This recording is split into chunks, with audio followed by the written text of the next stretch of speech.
You are listening to the Star Lores Podcast. I find your lack of faith disturbing.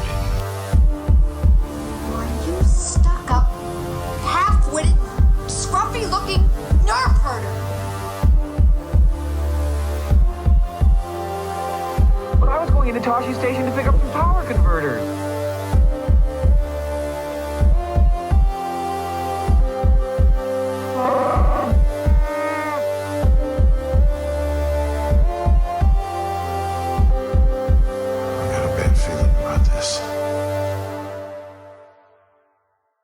Welcome back to the Star Lores Podcast. You are flying aboard the Millenial Falcon. This is Jordan. This is Christian. And we are joined by a very special guest today, coming from what I believe is our long-lost sister podcast, the Star Wars Legends Lounge, with Aaron. How you doing, Aaron? Pretty good. How are you guys? Fantastic. Yeah.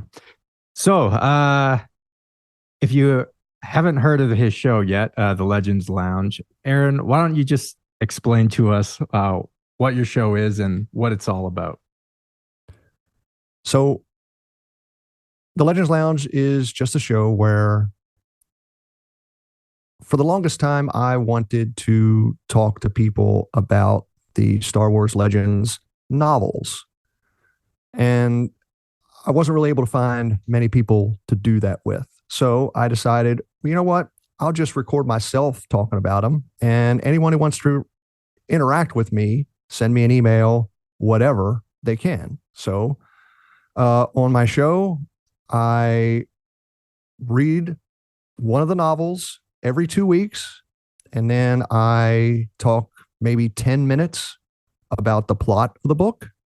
And then in the second half of the show, I talk about what parts of the book work for me, what parts of the book doesn't work for me, and just go from there. It started out extremely small. It's still a pretty small podcast, but I have gotten to interact with a bunch of people. They send in their email questions. I try to answer them. I am not a Star Wars expert, but I try to answer them as best I can. They send in their funny little squadrons and I read them over the air. They send in just various things. And it was a way for me to finally chat about these books that I grew up with. I started reading Legends in 1992. I was 14 years old. So it's been a long time. And that's pretty much why I started the show and pretty much the format. That's awesome. What was like the first Legends material or expanded universe material you ever read? So Christmas 1991, my parents bought me a Star Wars book. I did not know that there were Star Wars books. It was Timothy Zahn's Heir to the Empire. I didn't read it right away because to me, Star Wars was on the big screen or on television. I wore out the VHS tapes of the original trilogy. I had recorded the 2 Ewok television movies, and I wore those out. So it wasn't for like half a year. It was probably May, June, July, probably when school ended in the summer of 92 that I picked up my Christmas present, Heir to the Empire. And I read it, realized there was a sequel, found Dark Force Rising, and that's how my Legends journey began. Awesome. When was that book published? I feel like that was close to its published date. Was it not? It was published in 91. Okay. It was published in 91. So it's still pretty new by the time you got a hold of it. More or less, like a year or two old. Yeah.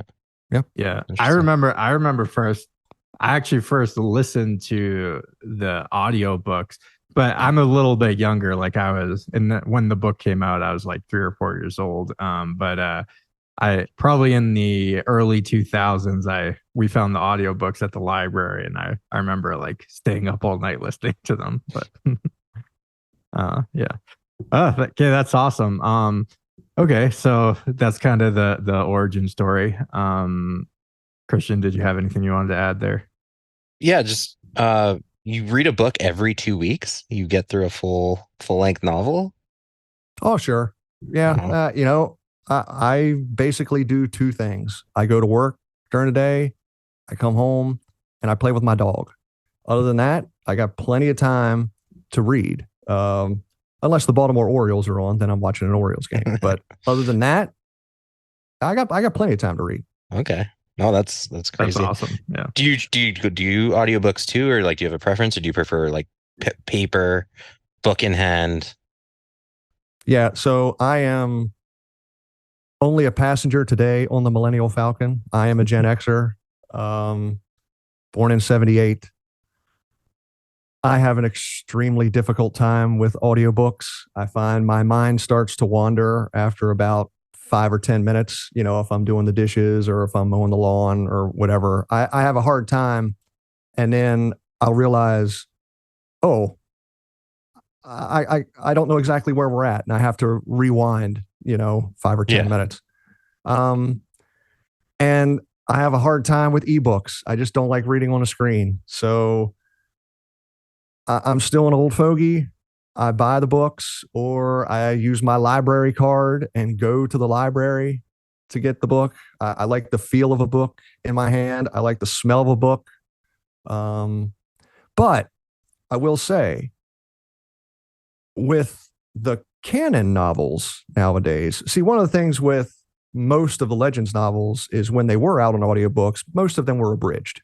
So you weren't getting all of the book. You were only getting about a quarter of it. I mean, you were getting the main beats, but that's all you were getting. With the canon books, they're unabridged. So what I have done a few times is I'll have the book and listen to the audiobook at the same time. So it'll add some sound effects, it'll add some music, and it's almost like a dime store version of going to the theater. So I have done that a few times, but I can't do audiobooks by themselves. You have everything but the visual. No, that's cool.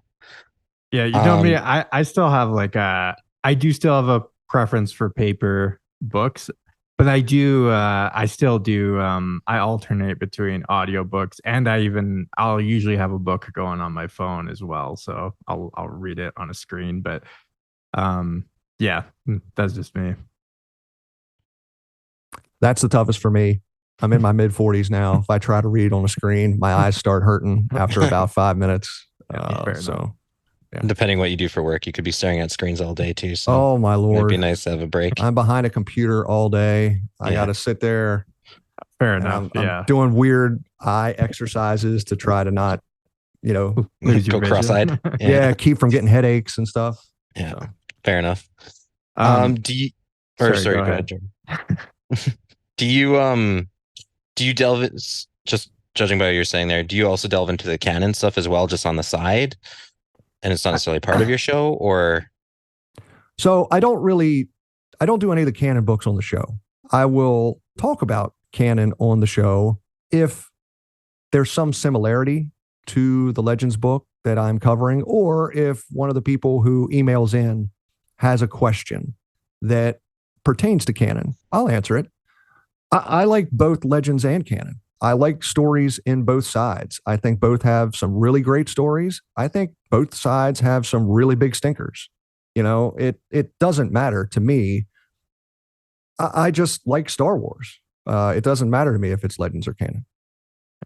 That brings me up kind of to my next one of my questions is, why did you choose to, as your show content, is there just a purpose because you grew up with it that you're only doing Legends, or was there any other reason why you didn't want to include canon?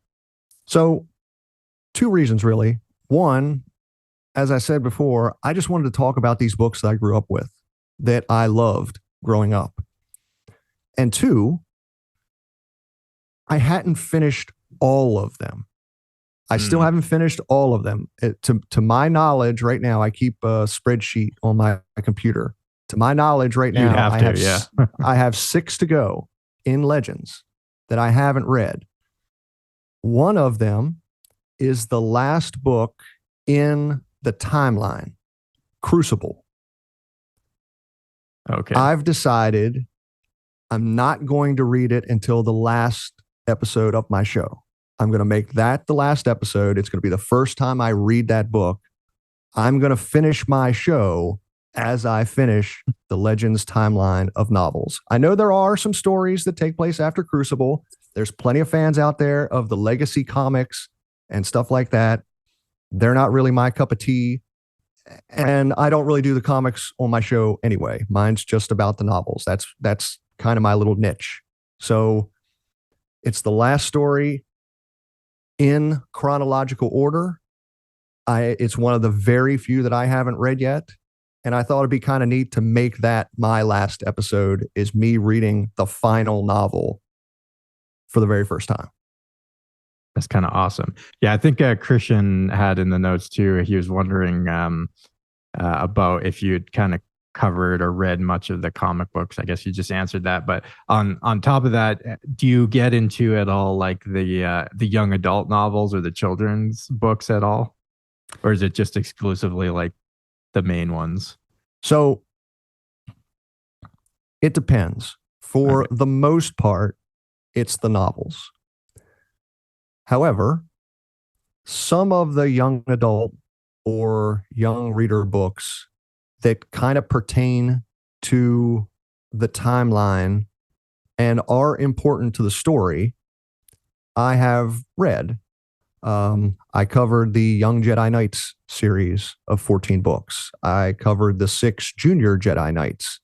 I had a request from an emailer to cover the young reader series that is Qui-Gon and Obi-Wan. What is that? The Jedi Apprentice series? Yeah, Jedi Apprentice. Now, I've never read those, so I'm going to do it. I found them on eBay. They came in about, I don't know, a month ago. I'm not going to do it this year. Maybe I'll put them on in 2025. But yeah, but I would say, like, I don't do some of the young reader books like the Galaxy of Fear novels. Or I shouldn't say novels, but the young reader books. I've read a couple of them, but they don't really pertain to the overall story. So, but yes, it's mostly novels. I have read a number of the comics. I own a handful of the comics. My only issue with comics is I have a little bit of a disconnect in the words that I'm reading on the page and the art that is on the page. I'm not saying the art is bad. I think some of the art is fantastic. But sometimes when I'm reading what's in the little bubble or the tiny bit of exposition you get on the side of the page, in my mind, it doesn't match the visual that I'm seeing on the page. And that's, and if you're a comic reader, you know this, comics can get pretty weird. And sometimes it gets a little too weird for me. Sometimes what they do in comics is a little too weird for me. Have you ever read any of the, like, some of those old Alan Moore Star Wars stories? No, you're talking about some of like the original comic run. Yeah, like early. I think like early the late 80s. 70s Marvel.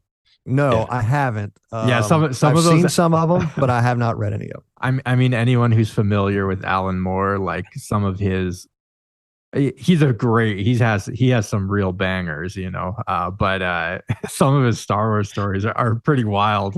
They don't feel totally like Star Wars, and he's he's very eccentric, so he takes it to, like, I don't know, he takes a lot of liberties. Liberties, tonal liberties, flavor liberties with this show. Anyways, okay, one more quick question on that note.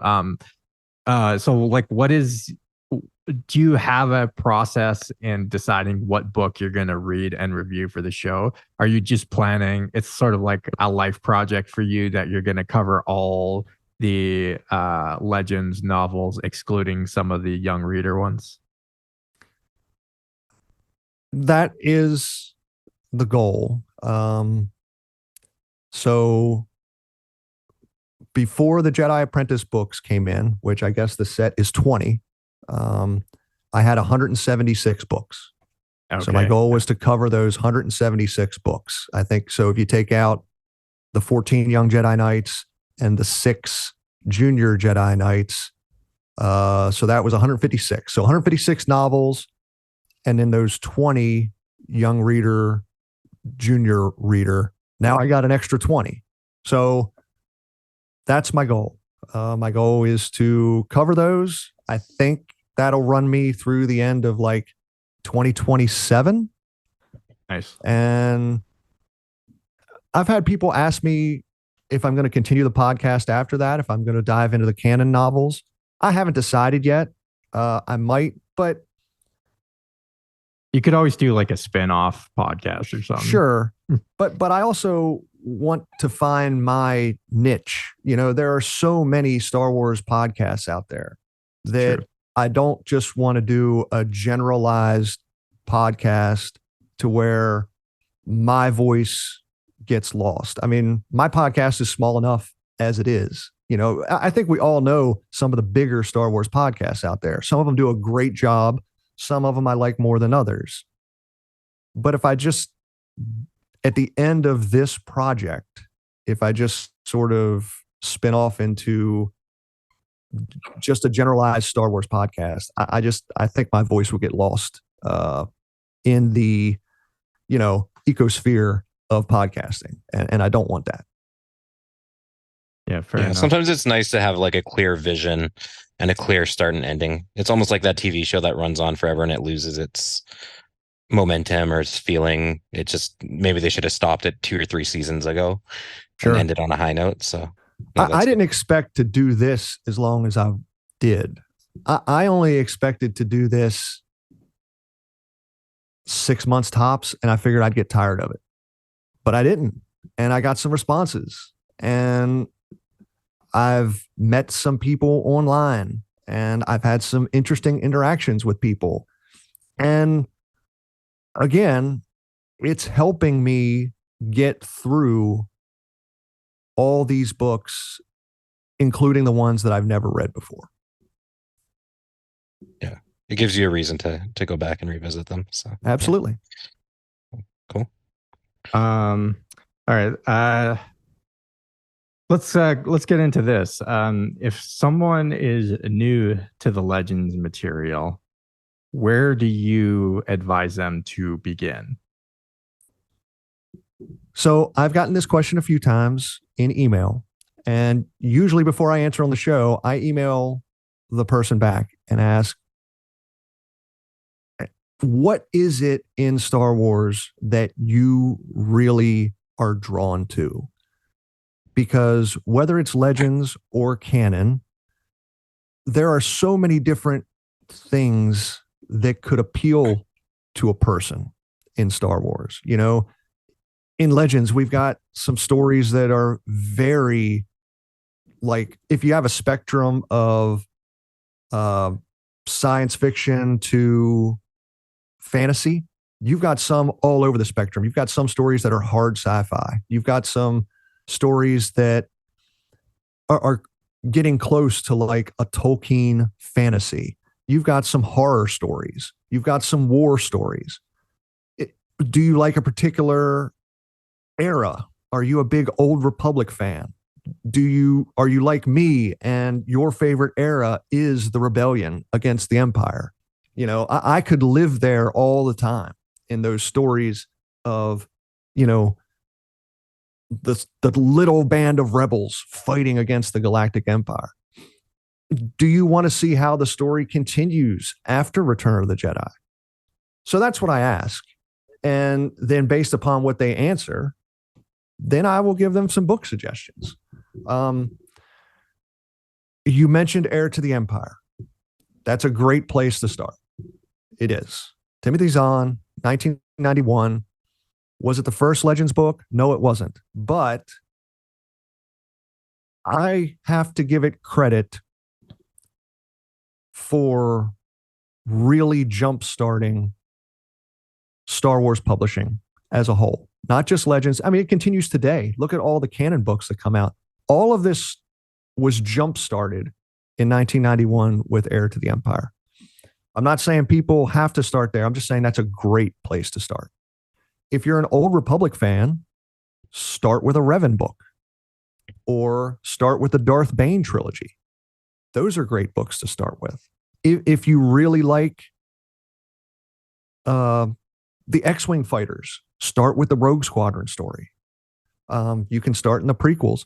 There was a whole, if you're really into the Clone Wars, there was the whole Clone Wars publishing initiative in Legends. Stories that take place between Episode 2, Attack of the Clones, and Episode 3, Revenge of the Sith. So there's something out there for everyone. And I just ask people what their preferences are. If you have a preference and you give it to me, I'll find you a book. Yeah, I think that's actually a great answer. I think like most people probably, like if you Googled it, it would probably just send you to Heir to the Empire. But I kind of like your answer Approach. a little, approach it. Because there isn't a rule that you have to start with Heir to the Empire. On that note, like Heir to the Empire did sort of, it was more like a bigger project from what I've read in the background of it, with Lucasfilm and stuff, that they wanted to do all these offshoot books and make it like a cohesive universe. Whereas there were like a few publications prior to that, like with the Lando and Han stories, adventures or whatever. And they kind of weirdly got incorporated later into the expanded universe. But yeah, I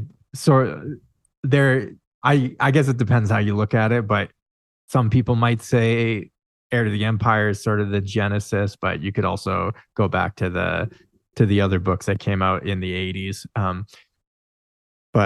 think that's a great answer. Like, there's all sorts of eras that you don't necessarily need to have all the background or know all the other stories to jump into them, right? Like you can jump into, like you said, Bane, you can jump into Old Republic stuff.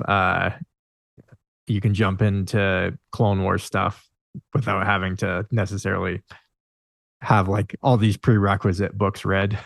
So Sure. So last season on the show in 2023, 5 people joined me.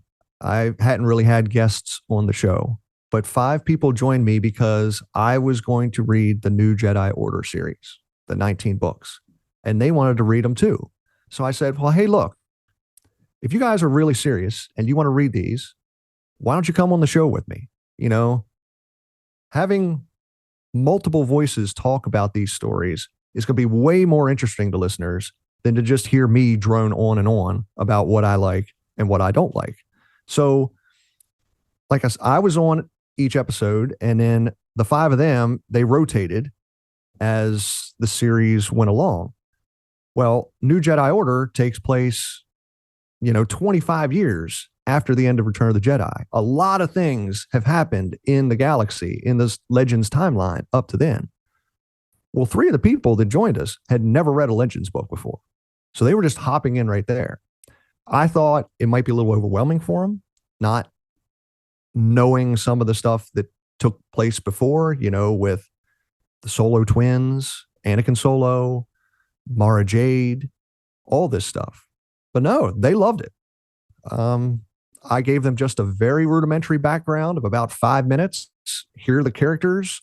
These are where the characters are. And we just did it. And we did it over 19 episodes, and everyone had a great time. So you really can jump in anywhere. I completely understand the people who look at something like Legends and it's just overwhelming. Yeah. But if you just ask a couple of questions, you can jump in anywhere. For sure. Yeah, it's true. One question I wanted to ask is if Disney decided to publish new legend stories, like pick up from what was that last book you said? Crucible. Yeah, Crucible. Yeah. Would you read it? And another question sort of on top of that is, should they do that or should they not do that? Well, I'll answer the second one first. Okay. No, they shouldn't, because it would mess everyone up. I think it would just cause too much of a headache for both Legends fans and canon fans. I think you just get a lot of people complaining. You'd have a handful of people saying, "Oh, this is great," but you have a lot lot more people complaining about it. You don't think there's enough complaining? Yeah, I was going to say that's exactly. Star Wars par for the course. Sure, but would I read it? Sure, I'd read it. I mean, I think there's some of the Disney canon books have a Legends feel. I think this new High Republic series has a very Legends feel. There's a novel.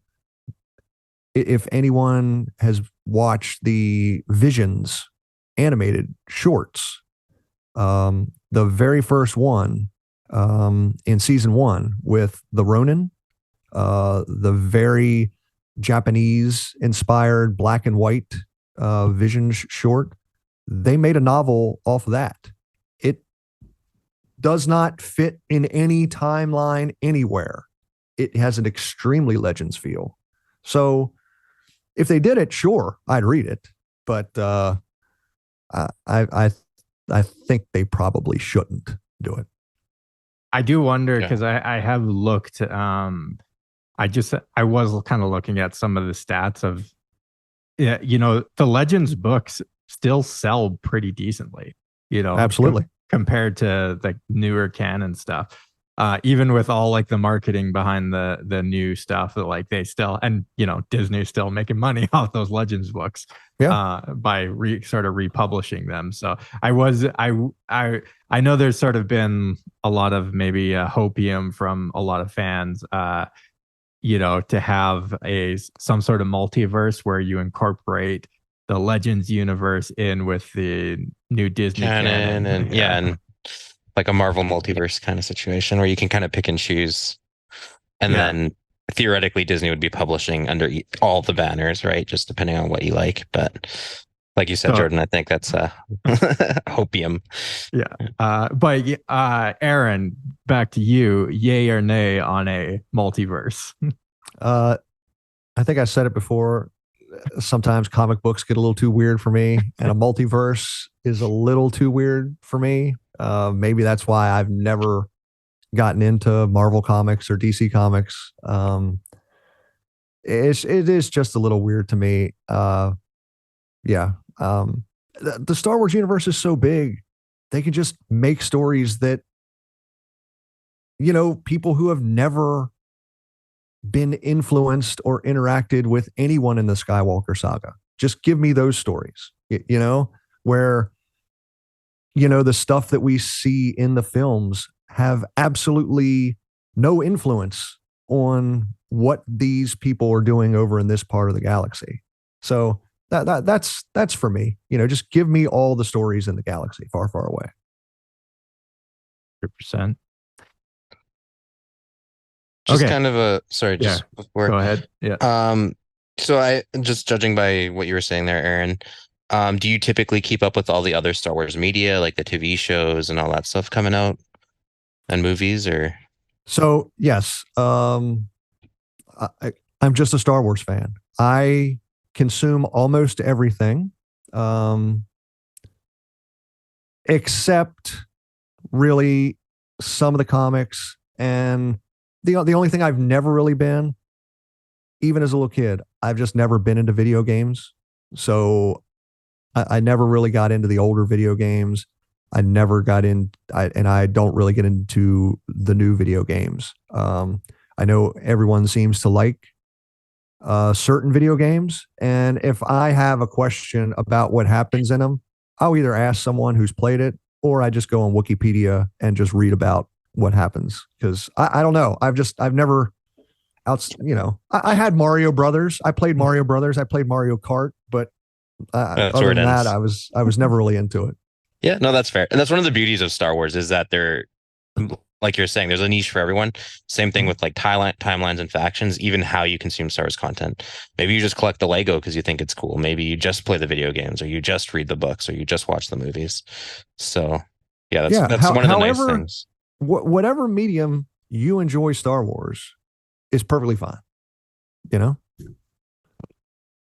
I know, Christian, you're this will kind of tag on to kind of our next section, but when you're like determining whether a Star Wars book is good, how do you judge it? Do you judge it based on its like literary quality, how close it is to the lore? Like, for you, what makes a good Star Wars book? Are you like trained in like literature, like professionally or anything like that?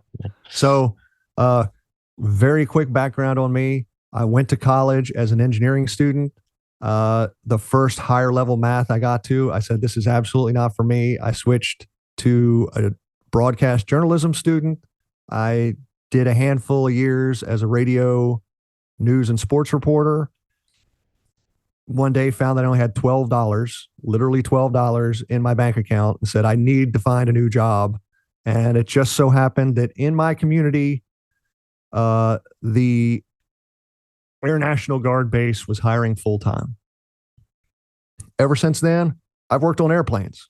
I call myself the least mechanical mechanic in the Air Force. So, yeah, so when you ask how I judge something, I have no background in judging anything literary. What I usually do,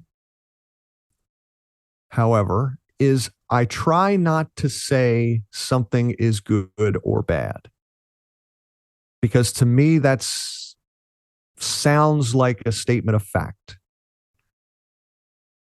And this is entertainment. It's what you like or what doesn't resonate with you. So that's kind of what I say. I say, I really like this, or this part doesn't work for me. For me, as long as, number one, the characters feel consistent with the characters that I grew up with on those VHS tapes, and what we see on the screen, generally, I will enjoy the story. Yes, there are certain plot points that don't work for me. I think most people know in Legends, one thing that many authors struggled with is writing the character of Luke Skywalker post Return of the Jedi. I kind of compared him to Super Mario. Whenever Luke needed a power-up, he somehow would get a power-up, and it would allow him to save the day.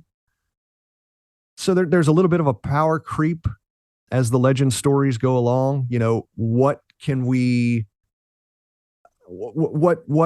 antagonist can we inflict upon our heroes that will really cause them some trepidation? So that stuff I don't really like. But in general, it's just if the characters feel like the characters that I grew up with, and in generally, I like fast-paced adventures more often than not. That's not to say that some of the best stuff isn't the quiet stuff.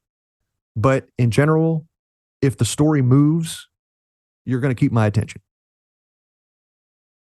Yeah, that's kind of like the films. I have read some Star Wars books where it's like they do a really good job capturing sort of the spirit of the characters as depicted in the movies, but the story feels like way more of a crawl than how it feels like in the movies.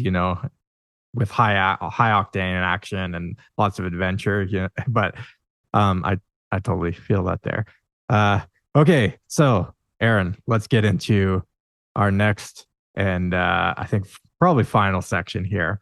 We're gonna do top fives, top five favorite, top five worst, least favorite. In your opinion, obviously, this isn't gospel truth here, but let's go into the top five that you would recommend people stay away from. The top 5 Legends book doesn't have to be in order. You can put them in order if you want, but sure, just any 5. So for folks who have listened to my show before, you know that I do not like to rank things, but I'll put stuff. Sorry about that. I'll put stuff like on tiers. Sure. Because personally, I think even with myself, opinions change. They can change over time. The things that I enjoyed first reading these books in the early 90s aren't the same things that I enjoy nowadays. So, so I wrote these down. 5 stories and legends that I am not a fan of.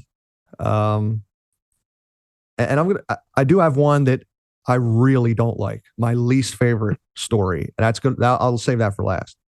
But so the Jedi Academy trilogy, specifically the final book, Champions of the Force by Kevin J. Anderson. Not a fan of that book. I wasn't a fan of that book when it came out in the early 90s. Another, I'm sorry, did Kevin Anderson, did he write quite a few Star Wars books? He did. Yeah. Okay. He's one of just his writing style does not resonate with me. He of the Legends authors, he's one of the way he writes is something that I don't like. So I do have a second Kevin J. Anderson book on here. I'm sorry, Mr. Anderson. Darksaber. Never liked that book. Okay. Never liked it. Why is that? Again, a little too weird. The characters to me just don't feel like Han, Luke, and Leia. I don't. The whole Hut building a Death Star turbo laser in an asteroid field, but there's no quality control and it's been built terribly. It's going to explode before he even fires it. It almost didn't seem like there were any stakes in that book to me either. So, okay, that's 2. Give us your next one. Yeah. So I'm not a fan of the entire Darkness trilogy. So I'll just give you the first book, The Joiner King by Troy Denning. That book, in my opinion, is much more on the hard sci-fi range. In general, I don't like Star Wars when it gets way hard sci-fi. There are certain books, and this is one of them, that feel a little more Star Trek to me than they do Star Wars. So yeah, The Joiner King, but really the whole series, the Darkness trilogy, or as I like to call them, the Bug books. Yeah, I don't like the Bug books. I really like your sorry. Another one. Go ahead. I really like your Star Trek comparison because I think that hits the nail on the head. Yeah. Yeah. I will say it's not one of the books on this list. There is a book that feels a lot more Star Trek and it's more sci-fi than most, that while it's not one of my favorites, aspects of the book I do like. The Truce of Bakura. There are aspects of that book that I do like. I'm not going to sit here and say it's one of my favorites because it's not. To me, it's just an average book. But I do think it does some sci-fi elements for Star Wars really well. So anyway, so the fourth one, and this one is a little tough for me because it's by Matthew Stover. He's one of my favorite authors in Legends, but everyone's got a stinker in them. And to me, Luke Skywalker and the Shadows of Mindor is just, it's a book that you can just completely skip. We don't even know if the story, the people in the book don't even know if the story actually happens. So it's just kind of weird. I understand what Stover was trying to do. I've read interviews with him. He was trying to bring back the feeling of the old Han Solo adventures from 79, 80. Because if you ask people a little older than me, Star Wars fans that are in their mid 50s into the early 60s, a lot of them, their favorite Star Wars books are those 3 Han Solo adventures, specifically the first one, Han Solo at Star's End. They love those stories by Brian Daley. But this one, Luke Skywalker and the Shadows of Mindor, I'm sorry, Matthew Stover, I love you. It's a stinker. I do not enjoy that book. And then finally, my least favorite story in Legends that I've read so far, I still have 6 to go. Not a novel. It is a comic series. I really, really, really do not like the Dark Empire series by Tom Veitch. Oh, really? I can't stand that. I own it. I've read it numerous times. Because I said opinions change over time. I've tried reading it, 3 or 4 times, and I've done it, like every maybe 6 or 7 years, I'll read it. And it's still just not the Luke Skywalker specifically in that book. And I know I've read interviews with Veitch where Veitch talks about one of the things he used for that book was one of Lucas's early ideas for Luke Skywalker at the end of Return of the Jedi, where Lucas considered having Luke turn to the dark side and then continuing with episodes 7, 8, and 9 himself. However, the way Veitch does it, in my opinion, goes against some of the things that Lucas has said about the Force. So, as I say on my show, whether I like it or not, Lucas gets to make the rules. He made the universe. He gets to make the rules. So if you can do whatever you want in Star Wars, but as long as you don't break certain rules, then if you break the rules, I'm probably not going to like it. Fair enough. Yeah, I remember reading that series probably when I was 12 or 13, and I thought it was awesome. And then I read it again a couple of years ago, and it didn't quite hit the same. I still thought it was like pretty good. But I have also read online there is a lot of polarization with that. Sure, that series. It's like a lot of things in Star Wars. You either really like it or you don't. And I've talked to a lot of people who really like it. There's people that I work with, that really like it, and I've let them borrow the comics. They'll read it now. Oh man, that was awesome. Hey, that's fine. It doesn't matter to me if you like something or you don't like something. I prefer you to like it, but if you don't, that's perfectly fine. Fair enough. Okay. Should we get into your top 5 recommendations, the ones that you thought were excellent, great, and everyone should read these books? Sure. And I did something extra. So after we talk about these, I also got, just a couple kind of hidden gems, books that people don't ever talk about that I think are pretty good. So first off, I think in my opinion, the best Star Wars book that has ever been written is Matthew Stover's film adaptation of Revenge of the Sith. If the movie was like the book, I would like the movie a lot more than what I do.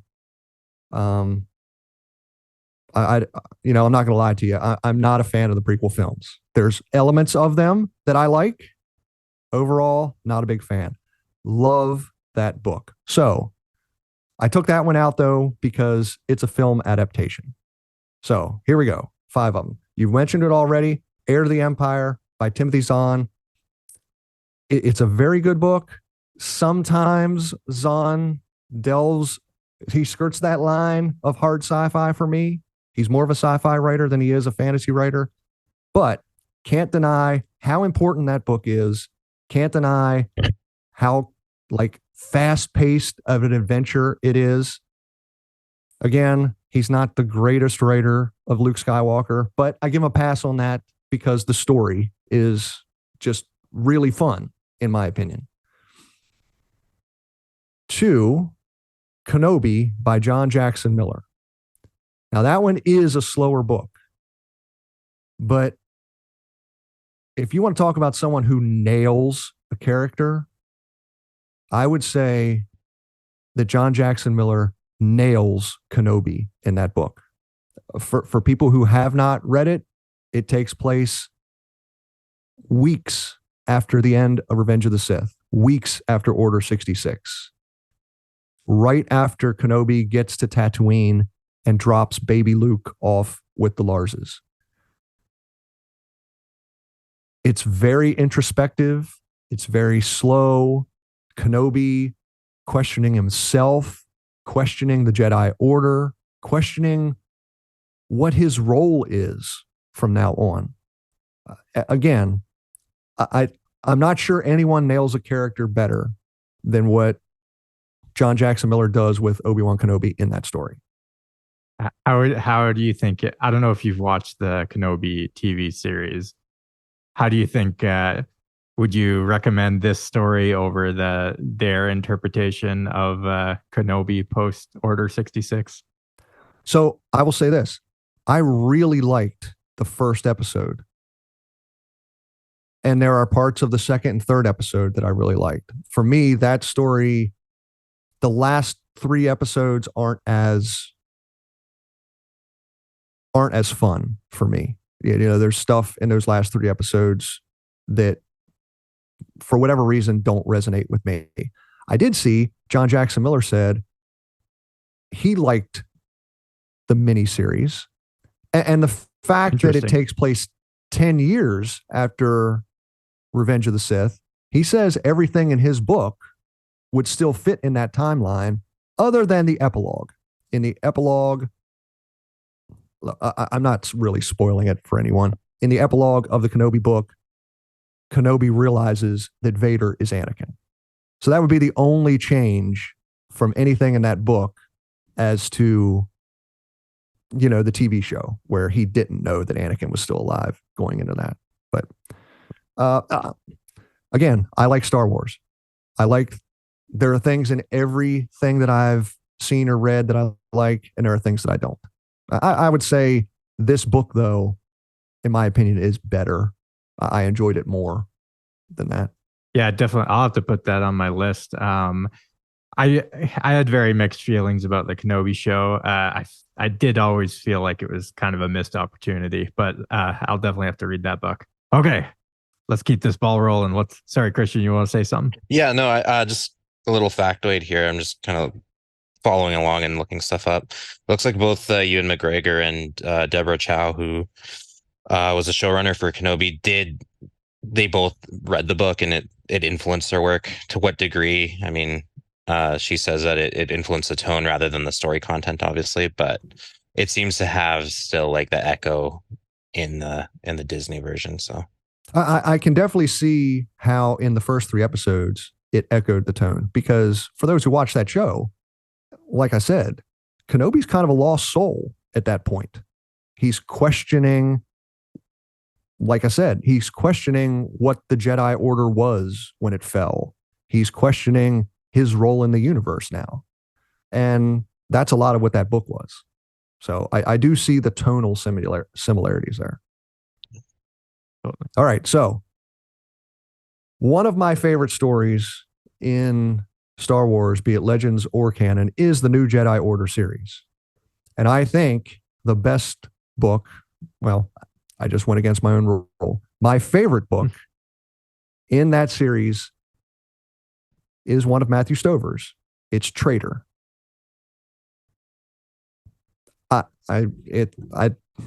It's a story of Jason Solo in captivity and him trying to figure out how to survive the torture and the mind games and this hopeless feeling being caught by the Yuuzhan Vong. And I think it's my favorite story in the New Jedi Order series. Awesome. So we had talked before. If you like the Old Republic, some of the really fun books there are the Darth Bane trilogy. The Old Republic, not one of my favorite eras, but I do really like the 3 Darth Bane books. My favorite of the 3 is the second one, Rule of Two by Drew Karpyshyn. The first one, Path of Destruction, is a really good entry point. It is probably the fastest moving of the 3 books. In general, that's what I like. But I don't know. It's in Rule of Two, it's right after Bane establishes the Rule of Two and takes on his apprentice, Darth Zana. And I just kind of really like the head games they're playing with each other. So that's my favorite of the series. I think the Bane series is probably one of the most popular Legends books. Extremely popular. Yeah, it's one of those ones that has sold a lot. I think it was one of the New York Times bestsellers list and all that stuff. So, okay, is that 4? Are we on to number 5? That is 4. Okay. Also, speaking specifically of Darth Bane Rule of Two, there you had spoken earlier of how Disney is republishing some of the Legends stories in their Essential Legends collection. Yeah, they have republished the Darth Bane trilogy. No book has gotten a better upgrade in cover art between Legends and canon than Darth Bane Rule of Two. One of, by far, the ugliest that 90s cover art is it is by far one of the ugliest covers in Legends. And now I haven't bought it yet. I see it on the shelves all the time. I haven't bought any of the Essential Legends collections yet. I assume I will at some point. But man, the cover art they got for the Essential Legends collection is almost like a work of art. It is tremendous. So, anywho, finally, for those prequel fans, for those Clone Wars fans, the Republic Commando series is a very fun series. My favorite is the first book in the series, Republic Commando Hard Contact. It's a story of a clone commando squad, Omega Squad, with Sergeant Niner, Phi, Aten, and Darman, and the Jedi Padawan commander that leads them, Attain. So it's you. If you're a fan of the Clone Wars animated show, you can read these stories, and in your head, you can see like a 4-episode arc in the Clone Wars animation. At least that's what happens to me when I'm reading them. So, I really like the whole series. One of the books I have not read yet is the final one, the 5th one, Imperial Commando. So I'm looking forward to that. That should be coming up here in about 2.5 months. That'll be the first time I read that one. But I have read all the other Republic Commando books in series. So I'm so glad you mentioned those ones because I'm a huge fan of the game and the books too. Just Clone Troopers in general. So it really got me into the books. And I was going to pick your brain if you didn't mention them, what your opinion was. Yeah. So like I said, I know I'm, bending your ear here, but I did pick out 1 or 2 books that I think are kind of hidden gems that, people may never have heard of, are often overlooked in Legends, but in my opinion, are things to check out. First off, just from a historical point of view, I am not saying this book is something special because I don't think it's something special. But just from a historical point of view, Splinter of the Mind's Eye by Alan Dean Foster, printed or published in 1978. If folks know the production for the original Star Wars, Lucas was having nervous breakdowns. He was convinced it was going to fail. He had no idea that he was starting a franchise at that point. And that's why sometimes I think people have to watch the original movie slightly differently from the rest of them, because that first movie, if you look at it, it is really just one story. Like if there was no saga after that, that's it. It could stand by itself. Exactly. And that's why, continuity wise, stuff gets a little weird sometimes when you look back with the original book or with the original movie, excuse me. Yeah, But, I actually read Splinter of the Mind's Eye a couple of years back, and it was quite enjoyable. Actually, I thought it was a fun little read. I'm right there with you. It's kind of a hidden gem. Yeah, and people just have to realize it was published in 1978. At that time, Lucas didn't know that he was going to make Luke and Leia brother and sister. He told Alan Dean Foster to make a very small story just in case I get to make a second movie. So there is no Han. There is no Chewie. The whole story takes place like in 5 scenes on a swamp planet. But as you said, it's not a great story, but it is fun. And from a historical point of view, I think it is important to the story of Star Wars. So I would suggest people at least give that a read once. Another one. So some of you may be big fans of Shadows of the Empire. It came out in 1996. It was the first time Lucasfilm really tried a multi, whatever you want to call it, endeavor. They tried, it was a video game. It was a book. It was a comic series. There were toys. Yeah. It was a whole multimedia project. I was 18 when it came out. I remember the polarization of that story back when it came out. There were plenty of people who really liked it, and there were plenty of people who had issues with it.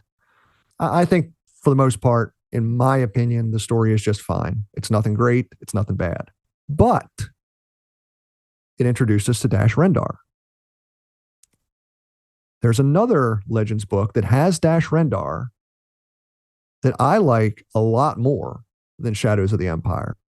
And it's just a different story. It's called Shadow Games by Michael Reeves and Maya Catherine Bonoff. It's the story of Dash Rendar being hired to do security for an intergalactic pop star. And it's, in my opinion, it's just a really fun book. I loved it. It's just a really fun story. Yeah. That's kind of hilarious. I love it when Star Wars goes kind of off the beaten path a little bit, like with stuff like that. Yeah. Well, there you have it, folks. Aaron, he gave us 5 and a few bonus ones too there. So thank you so much for that. Aaron, thanks so much for coming on. Tell people where they can find you and where they can find your podcast, social medias, all that good stuff. So Star Wars Legends Lounge, as you said, feel free to email me, swlegendslounge@gmail.com. I'm on Twitter @legendslounge1. I made a New Year's resolution to try an Instagram. I haven't gotten up to that yet, but I will try it. I don't know when that will be, but I hope to do it within the next month. But yeah, that's where you can find me. swlegendslounge@gmail.com or @legendslounge1 on Twitter. Awesome. Well, thanks so much for coming on the show. We really enjoyed it. Hopefully we can do some more of these kind of conversations. Yeah. Oh, thanks for having me. It was really fun. Cool. All right. Christian, any final closing statements? Where in the galaxy can we drop you off, Aaron? We're flying around in our ship here. You can drop me off in Martinsburg, West Virginia. Okay. All right. Peace.